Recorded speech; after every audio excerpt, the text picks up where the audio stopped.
Atom, a tale of matter.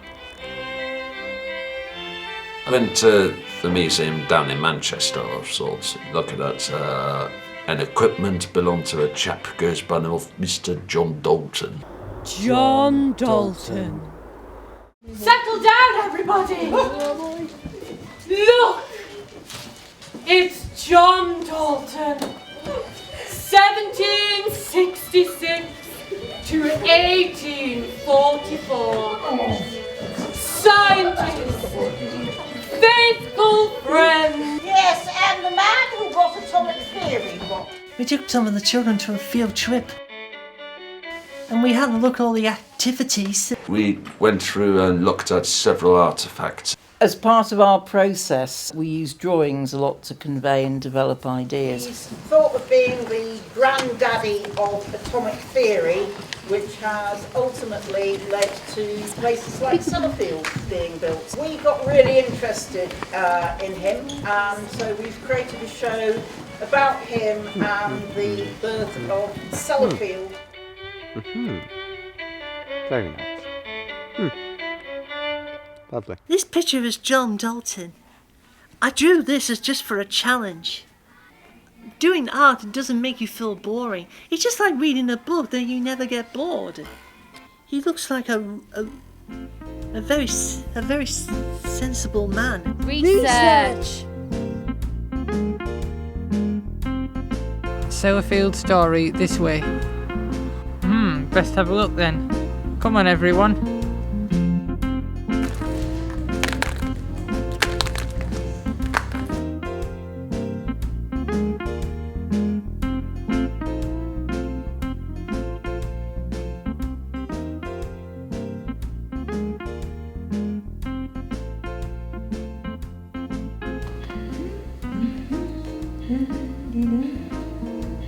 This all began at Eagles Field when John Dalton was born there.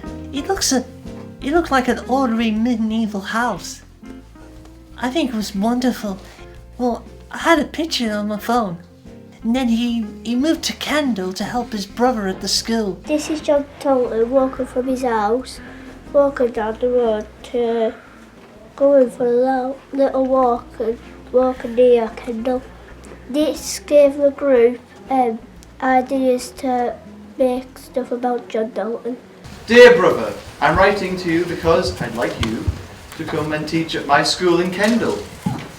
And hopefully together we can make a real success of it. When John Dalton was 12 years old, he tried to teach, but the older children were older than he is. The 12 times tables. Is that your favourite? Because you're 12? 12 times 1 is... 12, that's you! For those who are interested... We're not. Listen, the teacher put me in charge because I'm clever. Things went horribly wrong for him. Yeah. So he moved to Manchester, and he couldn't afford the library.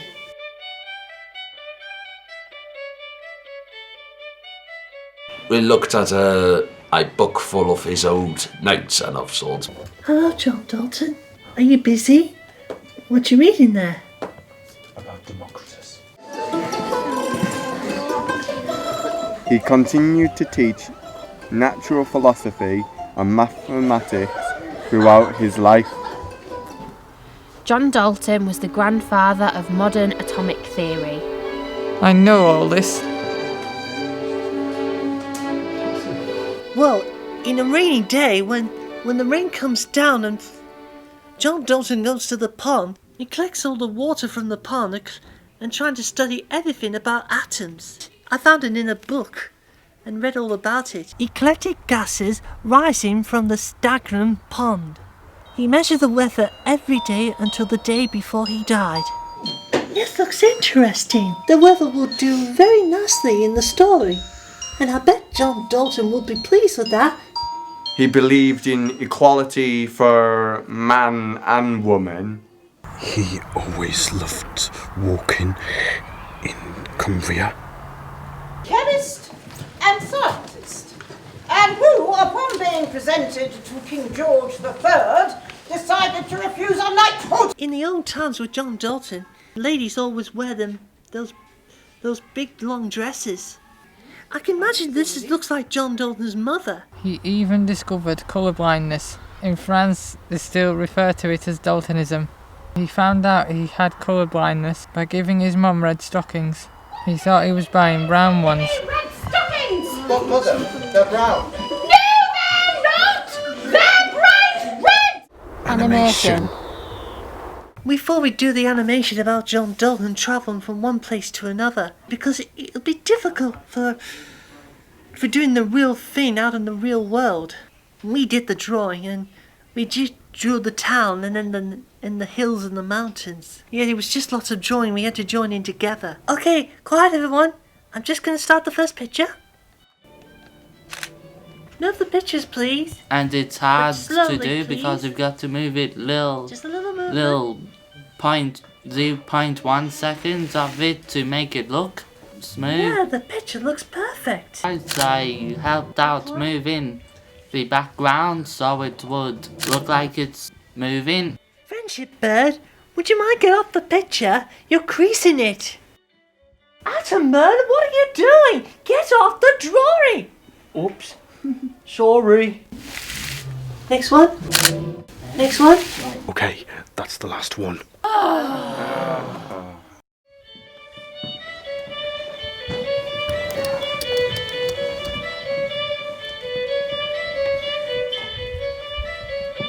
Story development. Sometimes it's much easier to tell a story in your words than to tell a story in somebody else's words. When John Dalton heard about the atom can also make nuclear, he had a help with someone called Tom. He tells him everything about the nuclear, and he makes bombs and they'll explode. And John Dalton has his terrible fear about it. So you end up with hundreds of ideas. We sit at the end with all the drawings going, how on earth is this all going to make a script? We usually have several edits of script before we get to the final one as well. The exciting thing about devising a process is you're almost taking on board who the actors are that you've got in a room as to the characters and things that you produce rather than being already prescriptive. It makes allowances for diversity, for altering things to suit the abilities or the ideas. I like to think of it as being responsive. And also not being afraid to apply critical judgment to it. So it goes back to the ideas of what goes into a show, what doesn't go into a show. When it's your own devised piece of work, you own that piece of work and therefore you care about that piece of work. It was really interesting. Learnt a lot of stuff. Puppet design. These birds here, they're all a part of your life. We were kind of interested in placing these various stories of his life into the play. People sort of did drawings in it, and birds just kept appearing. One of the boys drew a beautiful character of a bird, and we'd come and God, it's like a kind of, if you had a bird of imagination, that's what it would look like. Then we set an exercise with them of, if you were to draw the bird of weather, what would it look like? And it was really interesting to see what they came up with. The designs were taken up to the Queen Margaret University costume students. They made them into puppets, and then they brought them back and showed them what they looked like. Hello, John Dalton. I'm Iris Imagination, and I've been here through your whole life. With our imagination, we use it to ask the questions. And during John Dalton's time, he was asking questions about his work. There was the notary bird that records the notes down. And then there was the knowledge bird which represented his geography. Oh, that must be Sellafield. I always wanted to visit this place.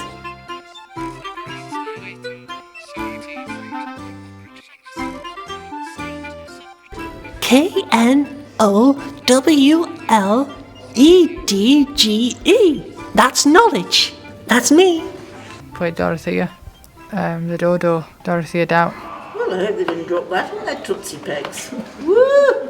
They're built always without testing anything, you know. It's amazing we're still here today. Look, that's ridiculous. The man hasn't got a rope or anything.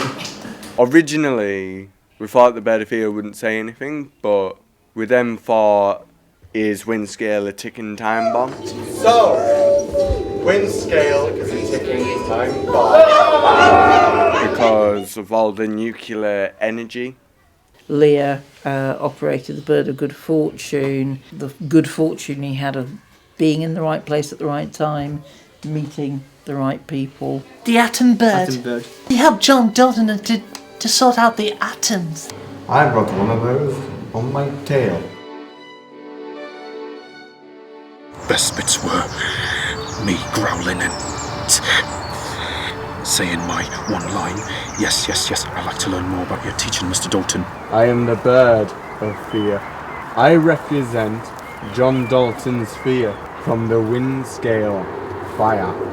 He feared that his work was used to create the world's worst weapon, a nuclear bomb. Oh boy. Sound and music. Hello, Daniel. Hello. And this is the man who helped you make the music for John Dalton's play. Yes, it is. And your name is? Mark. Hello, Mark. So, would you explain how do you make the sound effect? Yeah, so we started by choosing the sounds to see if they worked. And this thing in front of you, Yeah. what's it called? A pheromone, is that right? Yeah.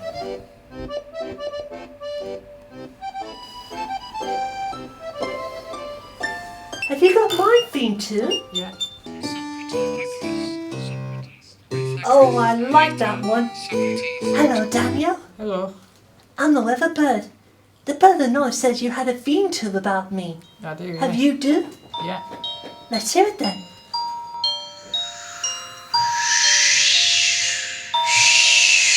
I love this music. It makes me so windy.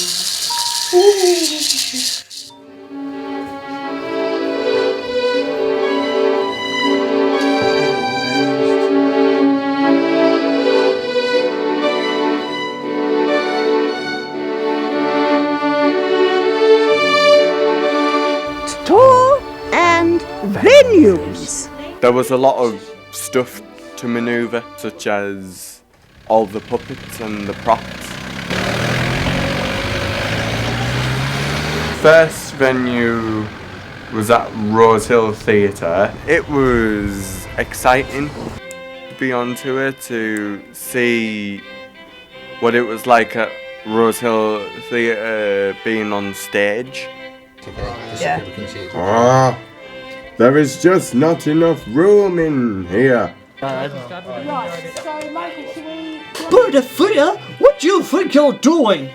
I am doing what I do best. Haven't even started the show yet, bird of fear. Save your energy. For like the manoeuvring of say the bird of fear was quite good because it was like high up in the air. John and Travis, who played John Dalton and Tom Chewy, it was interesting to see how they react on stage. You'd have to be quick to get into your position. Metal oxidizing. That could cause an explosion. I don't think any performance is ever the same. Your first performance is always exciting. You learn from that performance and then your next performance is different. Where's the audience gonna go? We also did one at Mayfield School. The other two venues were at the Beacon Centre. We had school children, parents. Working as part of a team, meeting new people, going into the community, all those is included in it. We show them all the puppets that we made and tell them what they are and what they do. What they're made of, is it? Doing the performance at the Beacon, which was really nice. Can you even fly in here, bird of fear? Oof, watch where your wings are going! Jolly good show, chaps. Yes, that's what I said.